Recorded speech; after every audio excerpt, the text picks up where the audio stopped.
जय श्री राधे कृष्ण साथियों, मेरे प्यारे भक्तों। आज फिर उपस्थित हूँ एक बहुत ही ज्ञानवर्धक और नई वीडियो के साथ। आप इस वीडियो को पूरी और अंत तक देखोगे या सुनोगे तो आपके जीवन में सकारात्मकता के साथ साथ एक बहुत ही बड़ा बदलाव होगा। जय श्री कृष्ण। हर हर महादेव। साथियों, मेरे प्यारे भक्तों, एक बार भगवान भोलेनाथ और माता पार्वती कैलाश पर्वत पर विराजमान थे। तभी वहां पर देवर्षि नारद जी का आगमन हुआ। देवर्षि नारद जी ने भगवान शिव और माता पार्वती को दंडवत प्रणाम किया। उस समय देवर्षि नारद जी के चेहरे पर कुछ निराशा के भाव प्रकट थे। तब भगवान भोलेनाथ ने देवर्षि नारद जी से आगमन का कारण पूछा तो नारद जी कहने लगे, हे प्रभु, मैं अभी यमपुरी से भ्रमण करके आ रहा हूं। वहां मैंने जो देखा उसे देखकर मेरे मन में कुछ प्रश्न हैं। इन प्रश्नों के निवारण अर्थात उत्तर जानने के लिए मैं आपके पास आया हूं। तब भगवान भोलेनाथ कहने लगे, हे देवर्षि नारद जी, आपके मन में भला वह कौन से प्रश्न हैं? अति शीघ्र कहिए। तब नारद जी कहने लगे, हे प्रभु, स्वर्ग जाने का असली हकदार कौन है और वह कौन सा पाप है जिसे करने वाले मनुष्य को नर्क जाने से कोई नहीं रोक सकता? पूजा पाठ। जप तप करने के बाद भी कुछ मनुष्य नर्क में क्यों जाते हैं तथा घोर पाप करने के बाद भी कुछ मनुष्यों को स्वर्ग की प्राप्ति किस पुण्य के कारण होती है? ऐसा वह कौन सा पुण्य है जो मनुष्य के करोड़ों पापों का नाश करता है, और ऐसा वह कौन सा पाप है जो उसके करोड़ों पुण्य को नष्ट कर देता है? देवर्षि नारद की बात सुनकर भगवान भोलेनाथ ने कहा, हे देवर्षि नारद, संसार में कर्मों का फल मनुष्य के आंतरिक उद्देश्य और विवेक पर निर्भर करता है। कई बार जो प्रकट रूप से पुण्य दिखते हैं वह भी पाप हो सकते हैं। इसलिए मैं आपको एक प्राचीन कथा के माध्यम से आपके सभी प्रश्नों का उत्तर दूंगा। इस कथा को तुम पूरी और ध्यान से सुनना। इस कथा को सुनकर तुम्हें तुम्हारे सभी प्रश्नों के उत्तर मिल जाएंगे। इसलिए जो भी इस कथा को पूरा और ध्यानपूर्वक सुनता है उसके कोटि कोटि पाप नष्ट हो जाते हैं और उसे बैकुंठ लोक की प्राप्ति होती है। नारद जी कहने लगे, हे प्रभु, वह कथा मुझे सुनाइए। मैं उस कथा को पूरा और ध्यान से सुनना चाहता हूं और इसका प्रचार प्रसार भी करूंगा। फिर भगवान भोलेनाथ नारद जी को वह कथा सुनाने लगे। मेरे प्यारे भक्तों, यह कथा अत्यंत ही ज्ञानवर्धक है। इस कथा में मनुष्यों द्वारा किए जाने वाले पाप और पुण्य का वर्णन किया गया है तथा उसके आधार पर मिलने वाली सजा के बारे में भी बताया गया है। इसीलिए प्रत्येक मनुष्य को यह कथा ध्यानपूर्वक सुननी चाहिए। इसलिए प्यारे भक्तों, आप इस कथा को पूरी अवश्य सुनना। तभी भगवान शिव कहने लगे, हे देवर्षि नारद, पुराने समय की बात है। मध्य देश के एक नगर में एक ही समय पर 5 व्यक्तियों की मृत्यु हो जाती है और वह सभी मृत्यु के पश्चात यमलोक में पहुंच जाते हैं। यमलोक पहुंचने पर वहां का दृश्य देखकर वो सभी भयभीत हो जाते हैं। उनका अंग अंग कांपने लगता है। यमलोक में विशालकाय आकार वाले यमराज सोने से बने सिंहासन पर विराजमान होते हैं। उनके पास ही चित्रगुप्त बैठे होते हैं, जिनके पास सभी प्राणियों का लेखा जोखा रखा हुआ है। यम के दूत प्राणियों को आगे धकेल रहे होते हैं। कुछ मनुष्य जोर जोर से चिल्ला रहे होते हैं तो कुछ मनुष्य अत्यंत प्रसन्न होकर चल रहे होते हैं। स्वर्ग के द्वार से सुंदर प्रकाश दिखाई पड़ रहा होता है और वहीं नरक के द्वार से धधकते हुए अग्नि की ज्वालाएं दिखाई दे रही होती हैं। इस भयानक दृश्य को देखकर वह पांचों एक दूसरे से बातें करने लगते हैं और अपने अपने पाप के विषय में चर्चा कर रहे थे। उन 5 में से 4 लोगों ने अपने जीवन में बहुत पाप कर्म किए हुए थे और उन सभी को यह जान पड़ता है कि अब वो चारों ही नरक में जाने वाले हैं। उन चारों में एक चोर होता है, दूसरी वेश्या होती है, तीसरा विद्वान ब्राह्मण होता है, तो चौथा एक राजा का सैनिक होता है। वो पांचों अपने अपने कर्म फलों को भुगतने के लिए तैयार होते हैं। एक एक करके सभी पापी और पुण्य आत्माएं आगे चल रही थीं। वह चारों एक दूसरे के पाप कर्मों के बारे में बताने लगते हैं। सबसे पहले वो चोर बोलने लगता है और उसकी आवाज कांप रही थी और उसके चेहरे पर गहरा पछतावा था। उसने कहा, भाइयों, मेरा नाम हरिदास है। मैं जानता हूं कि मैंने जीवन भर बहुत पाप किए हैं। मैंने दूसरों का धन चुराया है, उन्हें तकलीफ दी और कभी कभी उनका जीवन भी बर्बाद किया। मैं जानता था कि जो मैं कर रहा हूं वह गलत है, लेकिन मेरे पास कोई विकल्प नहीं था। परिवार भूखा था, मेरे पास कोई काम नहीं था और हर कोई मुझे दुत्कारता था। मैंने चोरी से जो धन पाया उससे मैंने अपने परिवार का पेट भरा और अब मुझे इस बात का पछतावा है कि मैंने कितने ही लोगों को दुख पहुंचाया। अभी यमराज मुझे दंड देंगे। मुझे डर है कि मुझे नरक की यातनाएं झेलनी पड़ेंगी। यह कहते हुए हरिदास की आंखों से आंसू बहने लगे। उसकी आवाज रूंधने लगी। अब उसका चेहरा अपराध बोध से भर गया था। उसके बाद कमल नैनी, जो कि वेश्या थी, अपनी व्यथा व्यक्त करने लगी। उसकी आवाज में भी दर्द और गिलानी थी। उसने गहरी उदासी के साथ कहा, मेरा नाम कमल नैनी है, पर मैं जानती हूं कि शास्त्रों के अनुसार जो स्त्री कई पुरुषों से संबंध बनाती है उसे नर्क में भेजा जाता है, लेकिन मैंने यह सब जानबूझकर नहीं किया। जब मैं छोटी थी तो एक दुष्ट व्यक्ति ने मुझे जबरदस्ती उठाकर वेश्या बना दिया था। मेरी इच्छा नहीं थी कि मैं यह जीवन जीऊं। मैं भी सम्मानजनक जीवन जीना चाहती थी, लेकिन मेरे पास कोई रास्ता नहीं था। मैंने ना चाहते हुए भी वह सब कुछ सहा जो मेरे साथ हुआ। अब मुझे नहीं पता कि मेरे इन पापों का क्या होगा। मुझे यह भी नहीं पता कि अगले जन्म में मुझे किस रूप में जन्म लेना पड़ेगा। मैं नरक जाने के लिए तैयार हूं, क्योंकि मैंने जो कुछ किया उसकी कोई माफी नहीं हो सकती। कमल नैनी की आंखों से आंसू बहने लगे। उसकी आत्मा में गहरा दर्द था, मानो वह अपने पूरे जीवन का भार अपने कंधों पर महसूस कर रही हो। उसकी आंखों में वो पीड़ा झलक रही थी जिसे उसने सालों तक छुपा रखा था। मेरे प्यारे भक्तों, फिर सूर्य केतु, जो राजा का सैनिक था, उसने बोलना शुरू किया। उसकी आवाज भारी और उदास थी, मानो उसे अपने जीवन के पापों का एहसास हो रहा हो।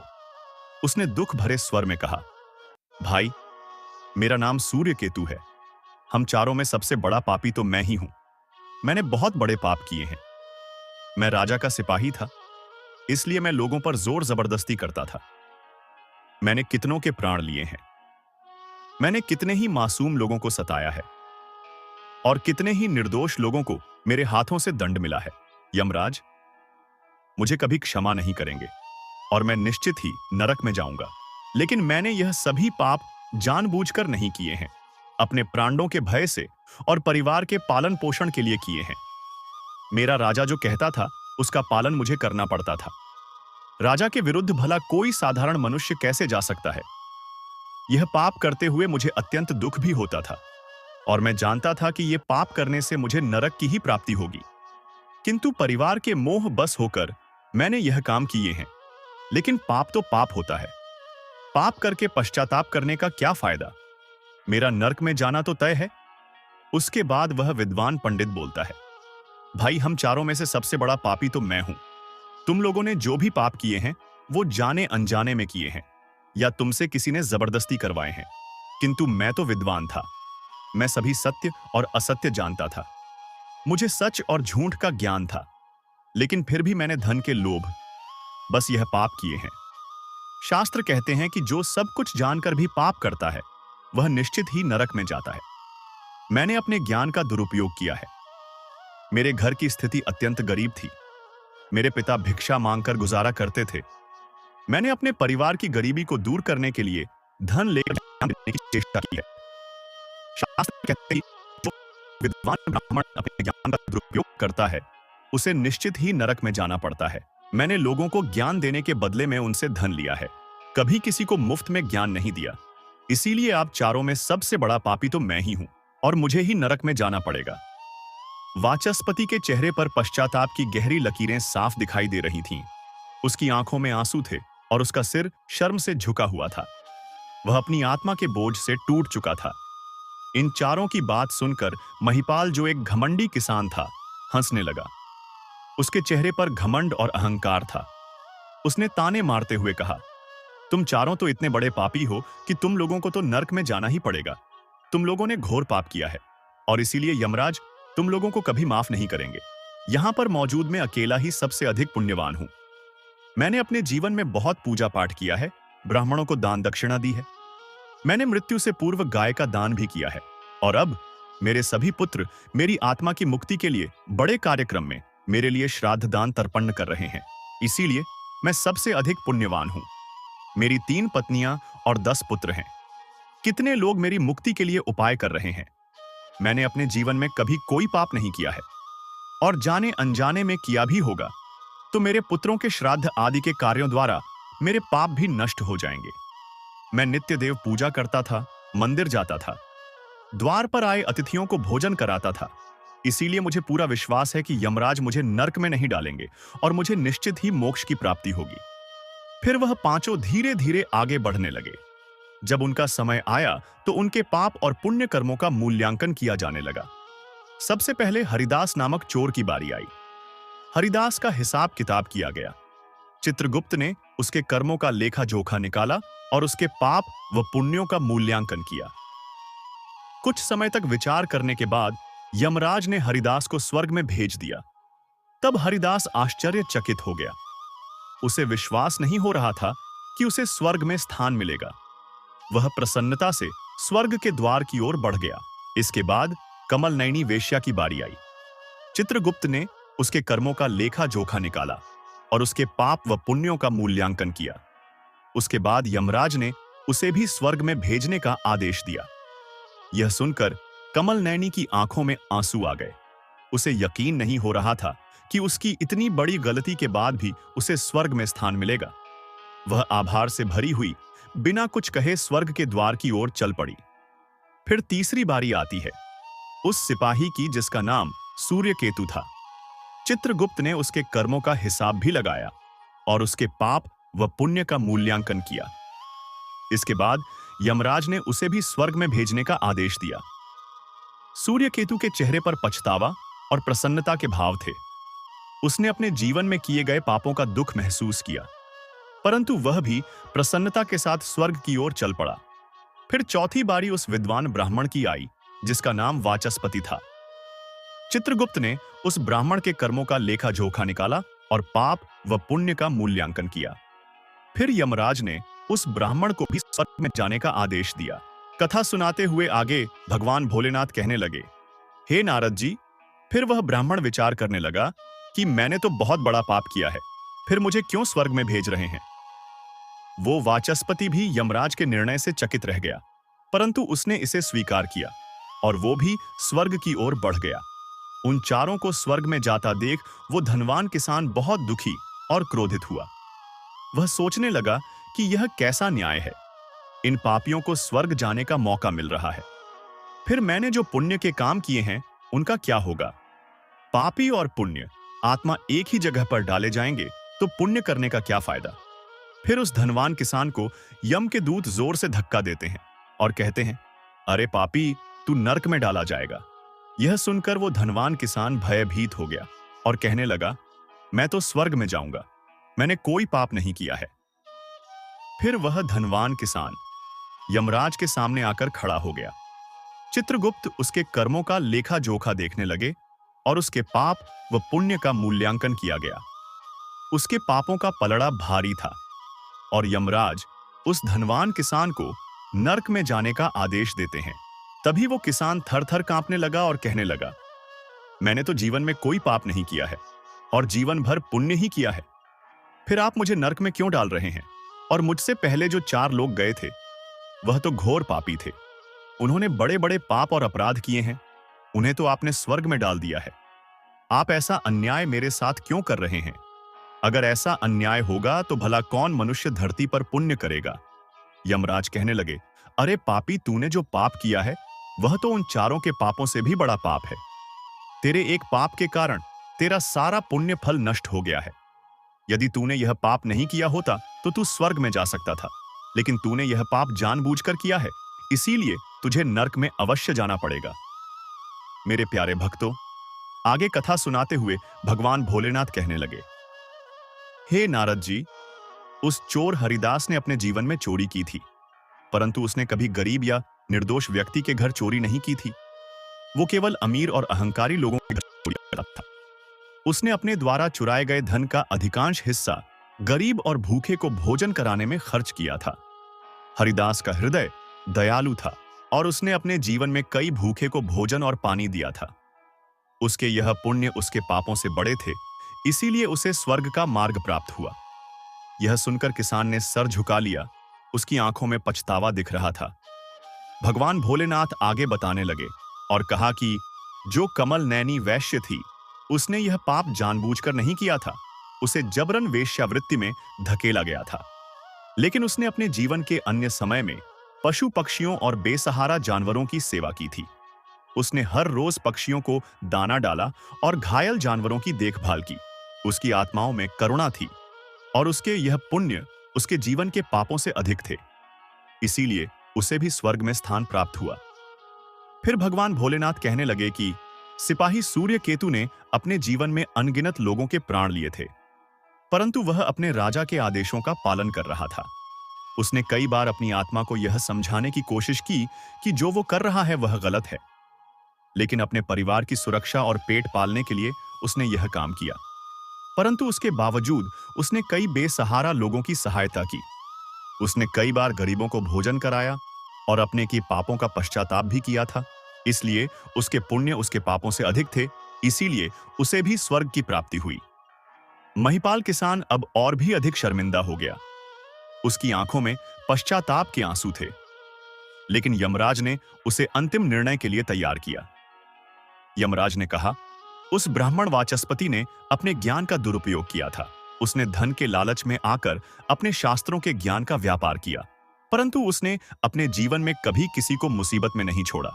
उसने निर्धनों की सहायता की, गौ माता की सेवा की और अपनी विद्या के माध्यम से कई लोगों का उद्धार किया था। उसके यह पुण्य उसके पापों से बड़े थे, इसीलिए उसे भी स्वर्ग का मार्ग प्राप्त हुआ। इतना सुनकर वह धनवान किसान कहने लगा, हे धर्मराज, इन चारों ने जो भी पुण्य किए हैं वह तो मैंने भी किए हैं, बल्कि उनसे ज्यादा ही किए हैं। फिर मैंने ऐसा कौन सा पाप किया है जो मुझे नरक में भेजा जा रहा है? तभी यमराज कहने लगे, हे दुष्ट, याद कर तूने उस अबला विधवा नारी पर लांछन लगाया था कि उसने तेरे घर पर चोरी की है और उसे वेश्या कहकर उसके चरित्र का हनन किया था, और राजा ने उसे सत्य समझकर उस अबला नारी को मृत्युदंड दे दिया था। तूने जीवन में कई पुण्य किए, परंतु एक ही पाप ने तुम्हारे सभी पुण्य को नष्ट कर दिया। तुम्हारा झूठा आरोप जिसने उस विधवा स्त्री की जान ले ली, वह तुम्हारे सारे पुण्य का विनाशक बना। मनुष्य के पुण्य और पाप दोनों ही उसके कर्मों का फल होते हैं, लेकिन दूसरों पर झूठे आरोप लगाने का पाप सबसे बड़ा पाप होता है और इसका प्रायश्चित नहीं होता। इसीलिए तुम्हें नरक जाना होगा। महिपाल किसान अब भयभीत हो गया। उसने कांपते हुए कहा, परंतु मैंने ऐसा जानबूझकर नहीं किया था। मुझे पता नहीं था उसकी मृत्यु हो जाएगी। मैं केवल अपने धन की रक्षा कर रहा था।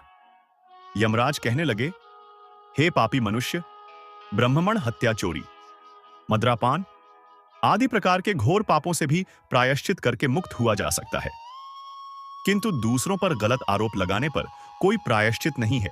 जो दूसरों पर गलत आरोप लगाता है, दूसरों को झूठ कहकर उनके ऊपर दोष डालता है, वह तो सबसे बड़ा पापी होता है। उसके द्वारा किए गए सभी पुण्य नष्ट हो जाते हैं। इसीलिए तूने जितने भी पुण्य किए हैं वह सभी एक पाप के कारण नष्ट हो गए हैं।